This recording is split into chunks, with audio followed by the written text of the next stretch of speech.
624 ईस्वी में मदीना में नया मुस्लिम समुदाय एक बड़े खतरे का सामना कर रहा था। मक्का के कुरैश, जिन्होंने उन्हें उनके घरों से निकाल दिया था, अब उन्हें पूरी तरह से खत्म करने पर तुले हुए थे। पैगंबर मोहम्मद सल्लल्लाहु अलैहि वसल्लम को सीरिया से अब्बू सुफियान के नेतृत्व में लौट रहे एक बड़े कारवां, जो धन से लदा हुआ था, के बारे में खुफिया जानकारी मिली। इससे मुसलमानों को अपने माइग्रेशन के दौरान हुए कुछ नुकसानों की भरपाई करने का मौका मिला। पैगंबर मोहम्मद साहब ने अपने साथियों से सलाह की और कारवां को रोकने का फैसला किया। उन्हें क्या पता था कि यह आर्थिक कोशिश एक निर्णायक लड़ाई में बदल जाएगी, जो इस्लामी इतिहास का रुख मोड़ देगी। मुसलमानों की चाल के बारे में जानने पर कुरैश ने 1000 आदमियों की एक विशाल सेना इकट्ठा की, जो मुसलमानों को कुचलने और अपने व्यापारिक हितों की रक्षा करने के लिए दृढ़ थी। मुसलमान हालांकि शुरू में केवल एक कारवां को रोकने का इरादा रखते थे, खुद को एक पूरी फौज का सामना करते हुए पाया। युद्ध की संभावना भयावह थी, लेकिन पैगंबर मोहम्मद साहब अपने ईमान और खुदा की योजना में भरोसे पर अटल रहे। उन्होंने अपने साथियों को कुरैश के हाथों हुए जुल्मों की याद दिलाई और उन्हें अपने धर्म और आजादी के लिए लड़ने का आग्रह किया। बदर में मुसलमानों को जो नजारा दिखा, वह सबसे बहादुर लोगों के हौसले को भी हिला देने के लिए काफी था। 1000 की ताकत वाली कुरैश सेना अपनी पूरी ताकत से खड़ी थी। उनके झंडे रेगिस्तान की हवा में लहरा रहे थे। मुसलमानों की संख्या सिर्फ 313 थी। उनके पास बहुत कम सामान था और कई युद्ध में अनाड़ी थे। संख्या में अंतर बहुत ज्यादा था। हर मुसलमान के लिए 3 से ज्यादा कुरैश योद्धा थे। कुरैश में कई अनुभवी योद्धा और प्रमुख नेता थे, जिनमें अमर इब्न हिशाम, जिन्हें अब्बू जहल, उतबा इब्न रबियाह और शायबा इब्न रबियाह के नाम से भी जाना जाता है, इस्लाम के सभी कट्टर दुश्मन शामिल थे।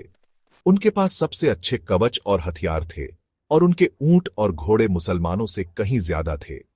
दूसरी ओर मुसलमानों के पास जो कुछ भी वे इकट्ठा कर सकते थे, वही हथियार थे: तलवारें, धनुष और तीर। उनके खिलाफ सारी मुश्किलें होने के बावजूद मुसलमानों के दिल एक ऐसे यकीन से भरे हुए थे जो भौतिक दुनिया से परे था। वे जानते थे कि वे खुद से बड़े किसी मकसद के लिए लड़ रहे हैं, अपने धर्म की रक्षा और सच्चाई और न्याय की स्थापना। पैगंबर मोहम्मद साहब ने खुद अटूट विश्वास की इस भावना का उदाहरण दिया, लगातार खुदा से जीत के लिए प्रार्थना की और अपने साथियों को याद दिलाया कि सेनाएं खुदा की मर्जी से हारती हैं, संख्या से नहीं। सूखे रेगिस्तान में एक कीमती चीज, पानी, युद्ध के परिणाम में एक अहम भूमिका निभाएगा। पिछली रात हल्की बारिश हुई थी, जिससे कीचड़ वाले पैच बन गए थे, जिससे कुरैश घुड़सवारों की आवाजाही बाधित हो गई थी।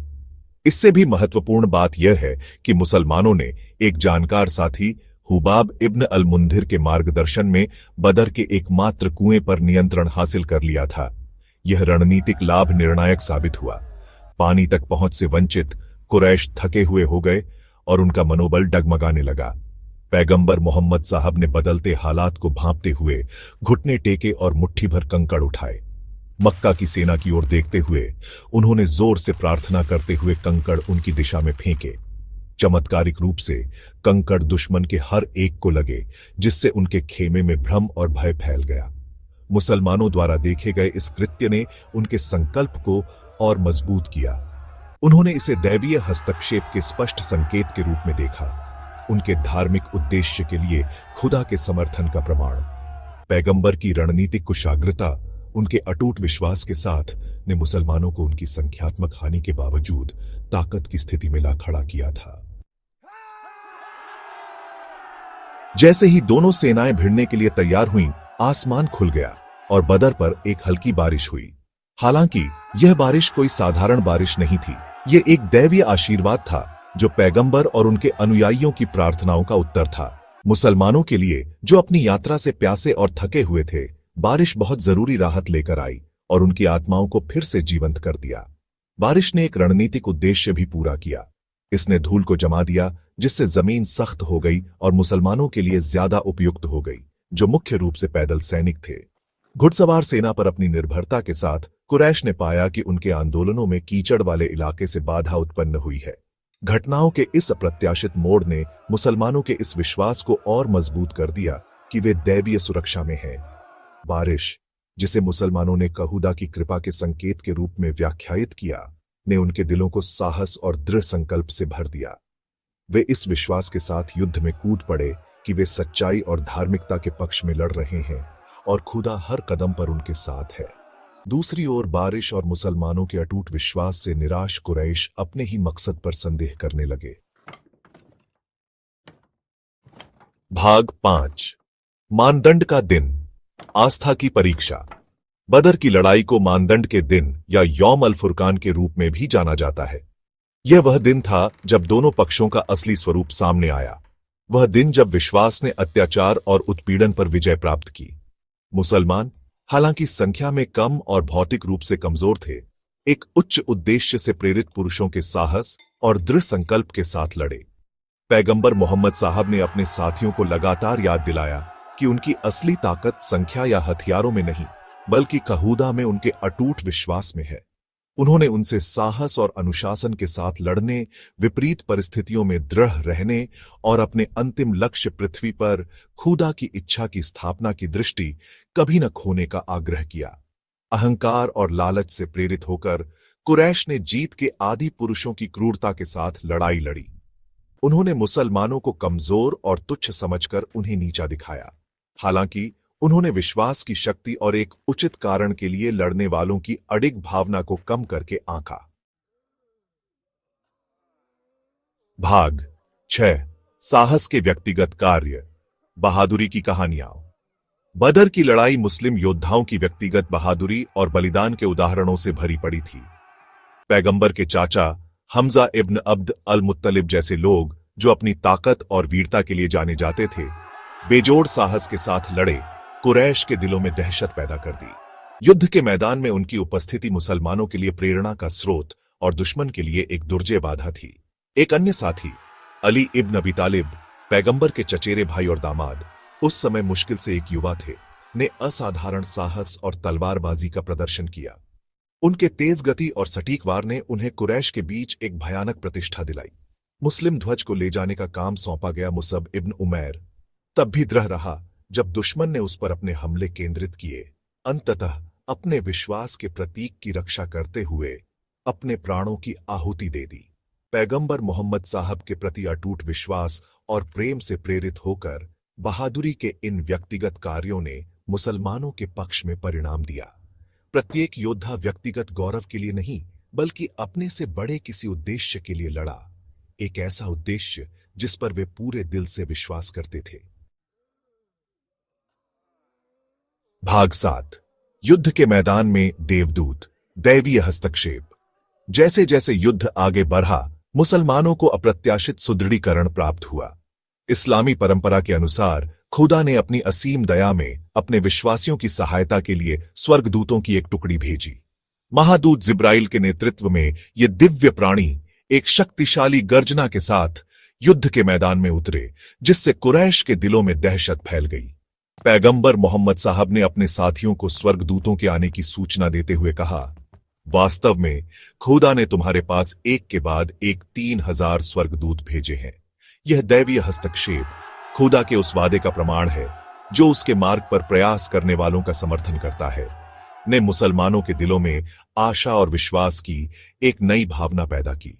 प्रकाश के योद्धाओं के रूप में वर्णित स्वर्गदूतों ने मुसलमानों के साथ लड़ाई लड़ी। उनकी उपस्थिति ने युद्ध के रुख को निर्णायक रूप से बदल दिया। कुरैश, जो पहले से ही मुसलमानों की क्रूरता और अपने भारी नुकसान से निराश थे, इस अप्रत्याशित हमले से हार गए। अपने दुश्मनों के साथ लड़ते हुए स्वर्गदूतों को देखना उनके लिए असहनीय था और उनकी रैंक टूट गई, जिससे वे अव्यवस्था में भाग गए। भाग 8 जीत के बाद एक महत्वपूर्ण मोड़। बदर की लड़ाई मुसलमानों के लिए शानदार जीत के साथ समाप्त हुई। कुरैश अपनी श्रेष्ठ संख्या और उपकरणों के बावजूद बुरी तरह पराजित हुए। भारी नुकसान हुआ। अबू जहल सहित उनके कई प्रमुख नेता मारे गए और बड़ी संख्या में बंदी बना लिए गए। बदर में जीत इस्लाम के शुरुआती इतिहास में एक निर्णायक क्षण था। इसने उत्पीड़न के खिलाफ मुसलमानों के संघर्ष में एक महत्वपूर्ण मोड़ को चिह्नित किया। अरब प्रायद्वीप में अपनी उपस्थिति स्थापित की और अपने विरोधियों को एक स्पष्ट संदेश भेजा कि वे अब आसानी से निशाना बनाने के लिए बिखरा हुआ समूह नहीं है। जीत ने मुसलमानों के मनोबल को भी बढ़ाया, जिन्होंने वर्षों के उत्पीड़न और कठिनाई का सामना किया था। इसने कहुदा के समर्थन के वादे में उनके विश्वास को मजबूत किया और उनमें भविष्य की चुनौतियों का सामना करने का विश्वास पैदा किया। बदर की लड़ाई हालांकि एक शारीरिक टकराव था, अंततः अत्याचार पर विश्वास की, ताकत पर अधिकार की विजय थी। भाग 9। बदर की विरासत, एक स्थायी प्रतीक। बदर की लड़ाई हालांकि 1400 साल पहले लड़ी गई थी, दुनिया भर के मुसलमानों के दिलों और दिमाग में एक महत्वपूर्ण स्थान रखती है। यह अत्यधिक बाधाओं का सामना करने पर भी विश्वास, साहस और न्याय के लिए खड़े होने के महत्व की एक शक्तिशाली याद दिलाता है। इस युद्ध को कहुदा की शक्ति और दया, उसके मार्ग पर प्रयास करने वालों की सहायता करने की उसकी इच्छा और इस बात का प्रदर्शन माना जाता है कि जीत अंततः उन्हीं की होती है जो उस पर अपना भरोसा रखते हैं। बदर से सीखे गए सबक आज भी गूंजते हैं। यह युद्ध एकता और भाईचारे के महत्व, जो सही है, उसके लिए खड़े होने और सबसे अंधेरे समय में भी आशा न खोने का महत्व सिखाता है। यह मुसलमानों के लिए प्रेरणा के स्रोत के रूप में कार्य करता है। उन्हें याद दिलाता है कि कहुदा में विश्वास और अटूट दृढ़ संकल्प के साथ असंभव भी हासिल किया जा सकता है। इस्लामी इतिहास की एक महत्वपूर्ण घटना, बदर की लड़ाई, सिर्फ एक ऐतिहासिक लड़ाई से कहीं ज्यादा है। यह विश्वास, साहस और बुराई पर अच्छाई की विजय का एक स्थायी प्रतीक है। यह मुसलमानों और सभी धर्मों के लोगों को प्रेरित करती रहती है। यह प्रदर्शित करती है कि कहुदा में विश्वास के साथ सबसे कठिन बाधाओं को भी पार किया जा सकता है।